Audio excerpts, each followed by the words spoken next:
بسم اللہ الرحمن الرحیم۔ السلام علیکم ورحمۃ اللہ وبرکاتہ۔ توفہ یا علی مدد علیہ الصلاۃ والسلام۔ ناظرین محترم، جیسا کہ آپ جانتے ہیں سید ثقلین حیدر نجفی یوٹیوب کے اوپر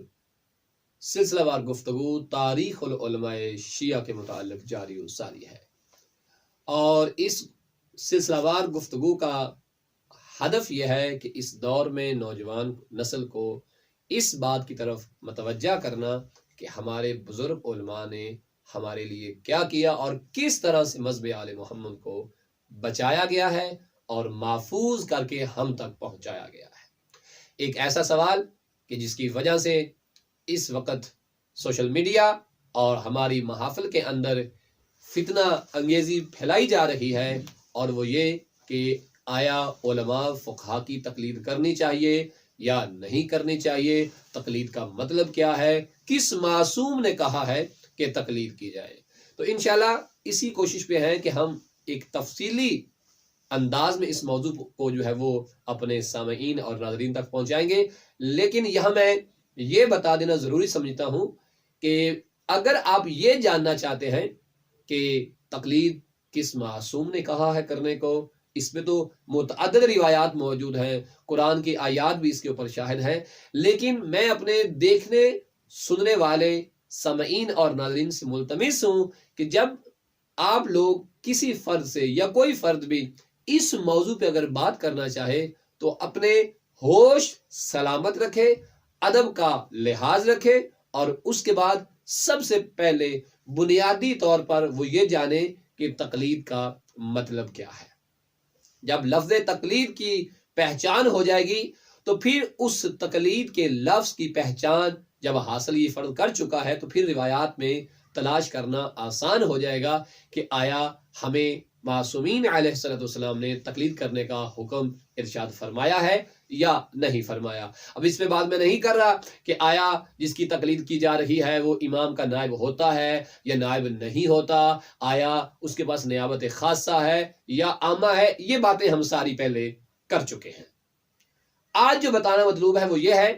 کہ معصومین علیہ السلام نے تقلید کی طرف اشارہ کب کیا، کہاں کیا اور کیسے کیا، اور تقلید اگر جو لوگ نہیں کرتے انہیں نقصان کیا ہے یا نہ کرنے میں فائدہ ہے،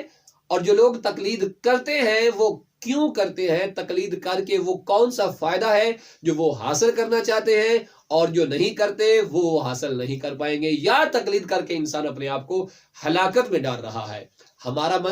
ہمارے مذہب کا منشور یہی ہے کہ یا قرآن یا سرکار مصطفیٰ صلی اللہ علیہ وآلہ وسلم اور ان کی آل طیبہ کی احادیث، اس کے بعد عقل اور دیگر باتوں کی طرف ہم آتے ہیں۔ کیا دین کو، کیا دنیا کو، کیا آخرت کو، کیا علم کو ہم بہتر جانتے ہیں یا محمد و آل محمد بہتر جانتے ہیں؟ آئیے ایسی ایک روایت میں آپ کی خدمت میں نقل کرنا چاہوں گا جس کو سن کر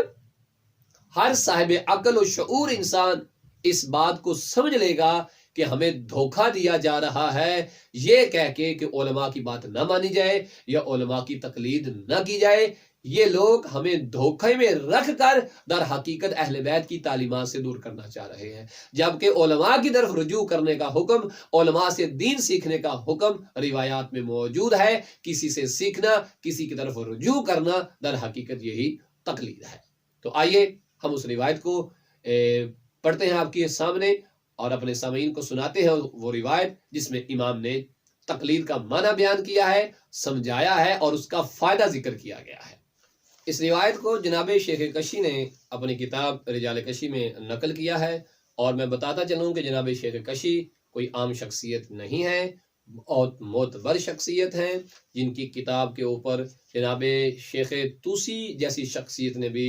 اس میں کچھ جمع آوری کی ہے اسی کتاب کو، اور اسے ملخص بھی کیا ہے۔ جو روایت میں نقل کرنے لگا ہوں اپنے ناظرین کی خدمت میں، اس روایت کو جناب شیخ کشی جو رجال کے اندر ایک اپنا اعلیٰ مقام رکھتے ہیں، جن کی کتاب رجال کشی کے نام سے معروف ہے، علم رجال کی کتاب، انہوں نے اس روایت کو نقل کیا ہے۔ اور یاد رہے کہ جناب شیخ کشی بڑے معروف بزرگ علماء میں سے ہیں، اور صاحب تفسیر العیاشی کے جو مصنف ہیں وہ ان کے استاد ہیں. اور اس کے ساتھ ساتھ جناب شیخ کشی رضوان اللہ تعالی علیہ کی جو کتاب تھی اس کو ملخص کر کے جناب شیخ توسی نے بھی جو ہے وہ اسے مرتب کیا ہے. یعنی جناب شیخ کشی بہت بزرگ عالم دین ہیں اور جو لوگ علم احادیث سے کچھ آگاہی رکھتے ہیں، آشنا ہیں، ان کے لیے یہ نام جانا پہچانا ہے. اور علماء نے انہیں بصیر الاخبار کے اعتبار سے بھی نقل کیا کہ ان کے اندر بصیرت تھی روایت کو پرکھنے کی. اور علماء ثقات جو ہے ان میں شمار ہوتا ہے جناب شیخ کشی رضوان اللہ تعالی علیہ کا. انہوں نے اپنی کتاب میں اس روایت کو نقل کیا ہے. روایت کچھ اس طرح سے ہے، فرماتے ہیں کہ روی الکشی بے سند صحیح عن علی ابن المسیب،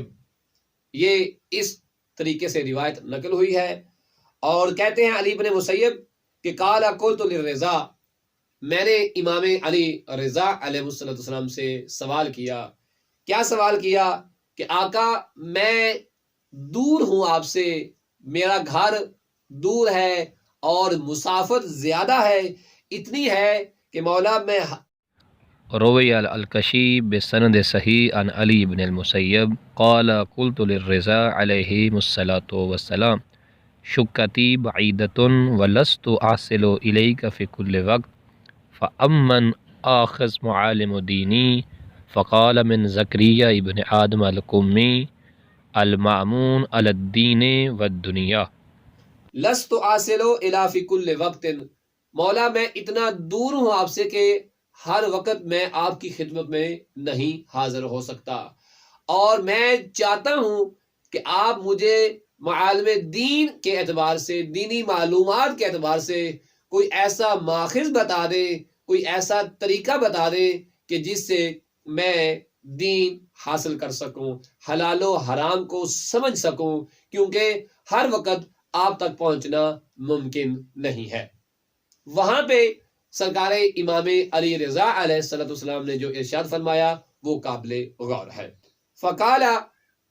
امام علی رضا علیہ السلام نے فرمایا من زکریہ ابن آدم القمی،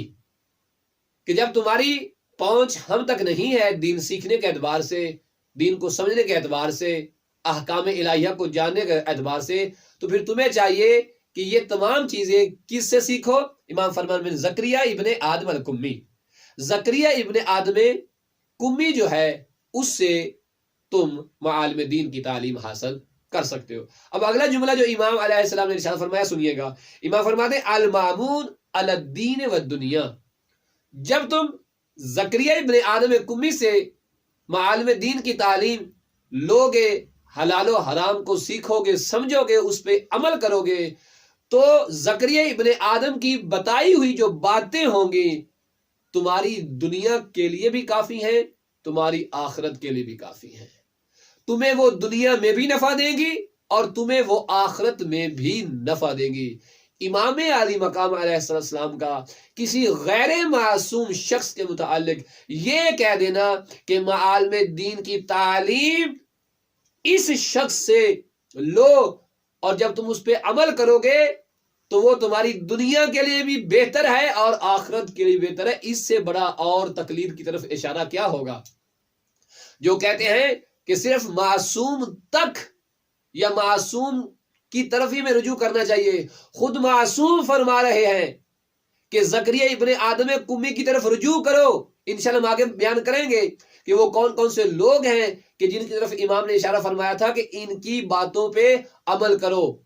اب امام کا یہ کہہ دینا کہ اس فرد پہ ہمیں یقین ہے، تم اس کی طرف رجوع کرو اور اس کی باتوں پہ عمل کر کے تم دنیا اور آخرت میں کامیاب ہو سکتے ہو، اس سے بڑا تقلید کے اوپر اور اہم نقطہ کیا ہوگا کہ خود معصوم غیر معصوم کی پیروی کا حکم دے رہے ہیں اور اس کے ساتھ یہ بھی فرما رہے ہیں کہ اس کی جو پیروی ہے وہ دنیا میں بھی کامیابی کی وجہ بنے گی اور تمہاری آخرت کو بھی کامیاب بنانے میں بہترین کردار ادا کرے گی. ہم بتائیں گے کہ وہ کون کون سے روات ہیں، وہ کون کون سے راوی ہیں کہ جن کو اچھا سچا سکہ امام نے فرمایا ہے اور وہ کون سے ہیں کہ جن کے اوپر ائمہ معصومین نے باقاعدہ لعنت کی ہے. وہ کون سے راوی ہیں کہ جن کی فقط بات کو سننا ہے، عمل نہیں کرنا، وہ کون سے راوی ہیں کہ جن کی بات کو سننا بھی ہے، اس پہ عمل بھی کرنا ہے؟ وہ کون سے راوی ہیں کہ جو امام علیہ السلام کی آدھی بات لیتے تھے اور آدھی خود مکس کر لیتے تھے؟ ایسے کون سے راوی ہیں؟ اور وہ بھی راوی آپ کو بتائیں گے کہ جو ساری کی ساری امام کی بات سنتے تھے، لیکن بیان جب کرتے تھے تو ساری بات کو تبدیل کر کے اپنی بات جو ہے وہ اس میں مکس کر دیتے تھے۔ یہ تمام چیزیں انشاءاللہ تعالی اسی تاریخ العلماء کے سلسلہ وار گفتگو کے اندر اپنے ناظرین اور سامعین تک ہم پہنچائیں گے۔ بہت سارے روایات موجود ہیں کہ جو امام علیہ السلام کی محفل میں بیٹھتے تھے، راوی تھے، ائمہ نے ان پہ لعنت کی ہے کہ ان سے روایت نہیں لینا، اور کچھ ایسے روایات ہیں کہ جن میں امام کہہ رہے ہیں کہ یہ سچے ہیں، ان کا کہا ہمارا کہا ہوا ہے، اور کچھ ایسے جب وہ محفل میں آتے تو امام علیہ السلام کھڑے ہو کے انہیں اپنی بغل میں جگہ دیتے، وہ بھی راوی تھے۔ اس لیے مہم روایت نہیں ہے، بلکہ جو روایت کرنے والا وہ ہے۔ معصوم کا کلام تو معصوم کا کلام ہے، لیکن یہ جاننا ضروری ہے کہ آیا یہ معصوم کا کلام ہے یا نہیں ہے۔ اگر ہے تو نقل کرنے والا کون ہے؟ وہی افراد ہیں کہ جن کے متعلق علماء نے اور ائمہ معصومین علیہ السلام نے یقین کا اظہار کیا ہے، یا بزرگان نے، ائمہ معصومین علیہ السلام نے ان پہ لعنت کی ہے، اور ہم روایت بھی انہی سے لے رہے ہیں۔ تو انشاءاللہ تعالی یہ سلسلہ وار گفتگو جاری و سر رہے گی۔ وصلی اللہ علی محمد وعلی محمد۔